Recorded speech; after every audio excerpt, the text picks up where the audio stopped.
आप एग्रीकल्चर को मजबूत करने की बात कर रही हैं। आपको पता है अपर सिंध पूरा इस वक्त सरापा एहतजाज है, क्योंकि चावल की फसल का रेट नहीं मिल रहा। हारी बेचारे मतलब उनका जो खर्च है वो भी नहीं निकल रहा। तो सिंध हुकूमत किस मुंह से ये दावे कर रही है कि हम एग्रीकल्चर को बेहतर बनाने जा रहे हैं। दूसरा, ये जो पैकेज अनाउंस हुआ इससे आम हारी को तो कोई फ़ायदा नहीं है।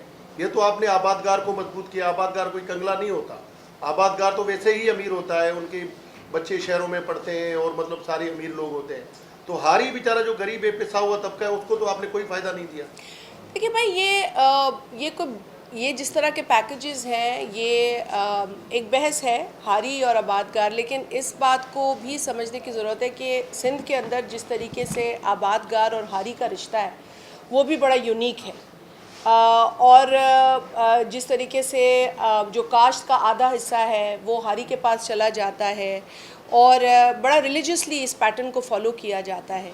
सिंध हुकूमत अपनी कोशिश कर रही है। ये मैंने आपसे कभी भी नहीं कहा कि जो हर कोशिश है उसने इस वक्त आइडियल सिचुएशन पैदा कर दी। आइडियल सिचुएशन तो तब पैदा होगी जब वक्तन फ़वक्तन हमें क्लाइमेट चेंज से जो शॉक्स मिलते हैं उसका सामना ना हो।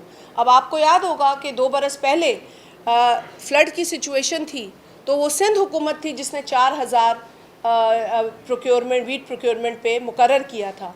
और उस वक्त आपको याद होगा कि वफाकी हुकूमत के साथ हमारा ये झगड़ा चल रहा था कि आपको भी ये कीमत बढ़ानी चाहिए, आपको ये यूनिफॉर्मिटी लानी चाहिए। और सिंध हुकूमत को क्रिटिसाइज़ ये किया जा रहा था कि सिंध हुकूमत आइडियल बात कर रही है।